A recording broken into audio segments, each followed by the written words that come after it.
जय श्री राधा कृष्ण। ज्येष्ठ मास के कृष्ण पक्ष की एकादशी को अपरा एकादशी कहते हैं। अपरा एकादशी को जलक्रीड़ा एकादशी, अचला एकादशी और भद्रकाली एकादशी के नाम से भी जाना जाता है। मान्यताओं के अनुसार अपरा एकादशी का पुण्य अपार है। कहते हैं जो भी विधि पूर्वक अपरा एकादशी का व्रत करते हैं उनके सभी कर्ज दूर हो जाते हैं और उसे सुख, समृद्धि और सौभाग्य की प्राप्ति होती है। पौराणिक मान्यताओं के अनुसार इस व्रत को करने से न केवल भगवान विष्णु बल्कि माता लक्ष्मी भी प्रसन्न होती हैं और भक्त का घर धन धान्य से भर देती हैं। भक्त पर अपार कृपा होने के कारण ही इसका नाम अपरा एकादशी पड़ा। तो भक्तों, आज की वीडियो में हम ज्येष्ठ मास से कृष्ण पक्ष की अपरा एकादशी की पूजा विधि जानेंगे।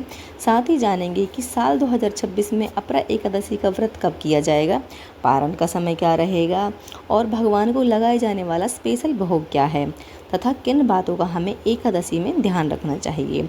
वीडियो शुरू करने से पहले मेरी एक छोटी सी रिक्वेस्ट है, अगर आप चैनल पर पहली बार आए हैं तो प्लीज़ चैनल को सब्सक्राइब करें और वीडियो को लाइक करें। तो चलिए देखिए, हम वीडियो शुरू करते हैं। देखिए, अपरा एकादशी का व्रत सभी लोगों को ज़रूरी करना चाहिए, परंतु बहुत से लोग ऐसे हैं जो कि एकादशी का व्रत नहीं कर पाते हैं, तो उन्हें अपरा एकादशी की पूजा तो ज़रूरी करनी चाहिए। अपरा एकादशी की पूजा बाकी एकादशियों के जैसे ही की जाती है। आप देखिए, इसकी पूजा आप अपने घर के मंदिर में भी कर सकते हैं और अलग से चौकी लगाकर भी कर सकते हैं। देखिए, हमारे घर के मंदिर में स्थान है तो मैं यहाँ पर ही पूजा कर रही हूँ।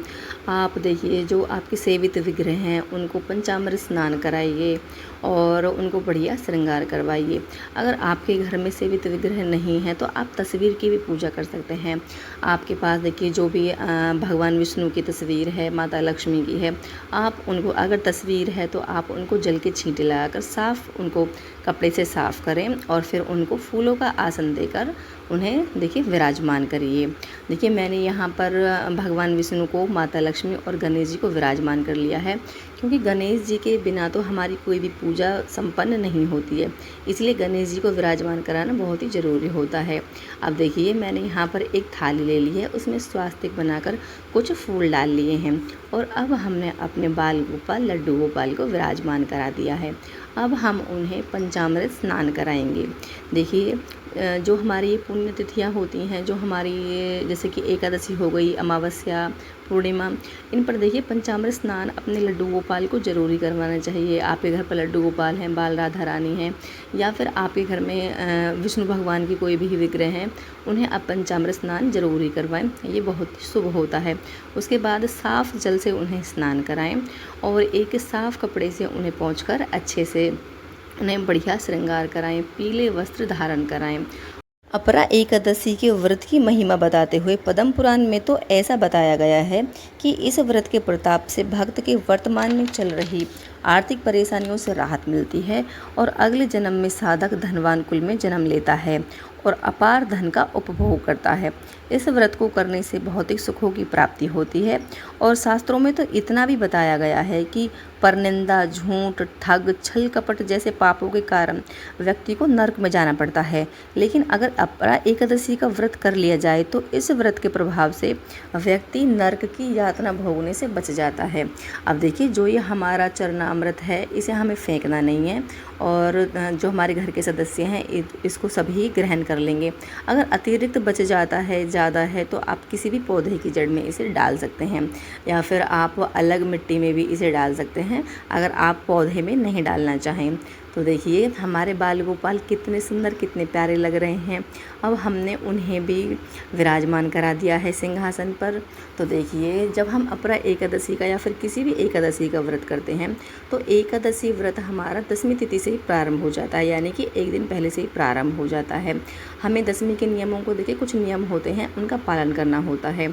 हम देखिए, सूर्य अस्त के बाद अन्न ग्रहण नहीं करना होता है। सूर्य अस्त से पहले ही आप अपना भोजन कर लें। किसी भी प्रकार का तामसिक भोजन नहीं करना होता है, जैसे कि प्याज, लहसुन, मांस, मदिरा, ये हमें नहीं खाना होता है और इस दिन चावल भी ना खाएं तो ही बहुत अच्छा है, क्योंकि ऐसे होता है कि देखिए, दसवीं तिथि से ही कई बार एकादशी तिथि प्रारंभ हो जाती है और अगर उस दिन हम चावल खा लेंगे तो हमारे पेट में देखिए एकादशी की तिथि में ही चावल रहेंगे, जो कि बिल्कुल भी अच्छा नहीं है।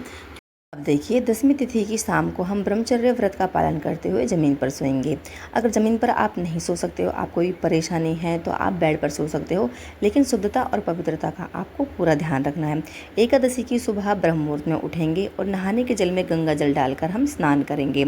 उसके बाद देखिए साफ स्वच्छ कपड़े पहने। ऐसा ना हो कि वो कपड़े आपने पहले पहन रखे हैं, जैसे कि मार्केट गए वहाँ से आकर उतार दिए और फिर आप पहन लें। नहीं, पूजा में ऐसे कपड़े नहीं पहनने हैं। और देखिए काले नीले रंग के कपड़े आप ना पहने। उसके बाद पूरे घर में गंगा जल का छिड़काव करना है और अपने घर के मुख्य द्वार पर हल्दी से स्वास्तिक बनाना है।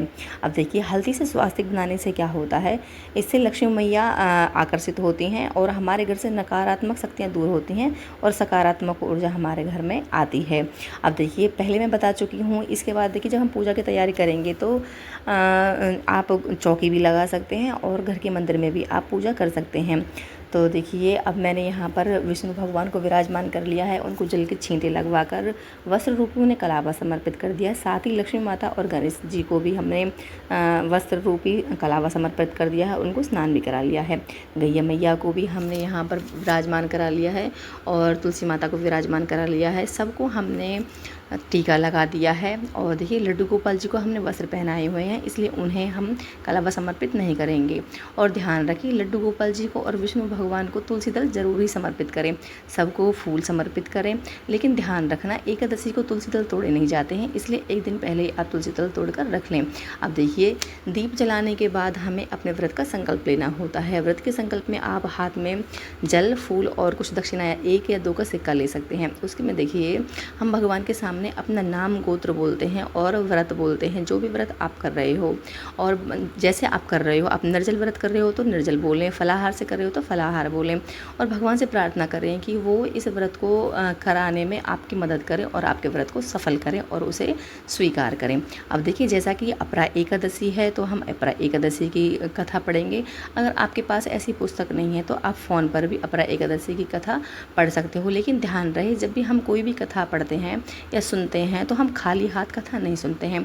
आप देखिए हाथ में कुछ 1 या 2 का सिक्का या फिर फूल ही ले लें। आप हाथ में फूल लेकर ही कथा सुने, खाली हाथ कथा नहीं सुनी जाती है। उसके बाद हमें आरती करनी है।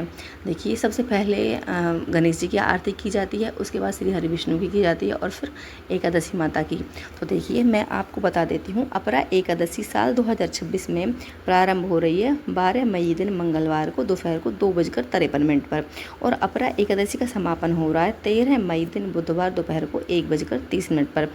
13 मई को हमें सूर्य उदय में एकादशी मिल रही है, इसलिए 13 मई दिन बुधवार को ही अपरा एकादशी का व्रत किया जाएगा। अब देखिए मैं अपरा एकादशी का फलाहार की बता देती हूँ। अपरा एकादशी पर भगवान को ककड़ी का भोग जरूर लगाएं। फिर इस प्रसाद को सभी लोगों में यानी अपने परिवार के सदस्यों में बांटकर फिर स्वयं भी फलाहार के रूप में खाएं। अगर आपने निर्जल व्रत किया है तो फिर आप इसे अगले दिन पारण के समय पर खाएंगे। याद रखना अपरा एकादशी पर ककड़ी का भोग लगाने से मनुष्य को जलथर, जलचर, थलचर और पक्षी की होने से मुक्ति मिलती है। अब देखिए इसके बाद हम उन्हें जल भी समर्पित करेंगे।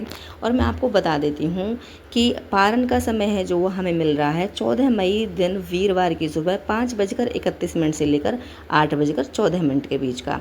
इसी बीच में आपको अपने व्रत का पारण कर लेना है। अब देखिए पूजा के अंत में हमें कुछ दक्षिणा स्वरूप कुछ पैसे रखने होते हैं, जो कि हमारी पूजा में रही कमियों को पूरा करते हैं। उसके बाद हम अपने पूजा के अंत में हाथ जोड़कर भगवान से क्षमा प्रार्थना करेंगे कि हमारी पूजा में कोई भी गलती हो तो हमें माफ़ करें और हमारी पूजा को स्वीकार करें।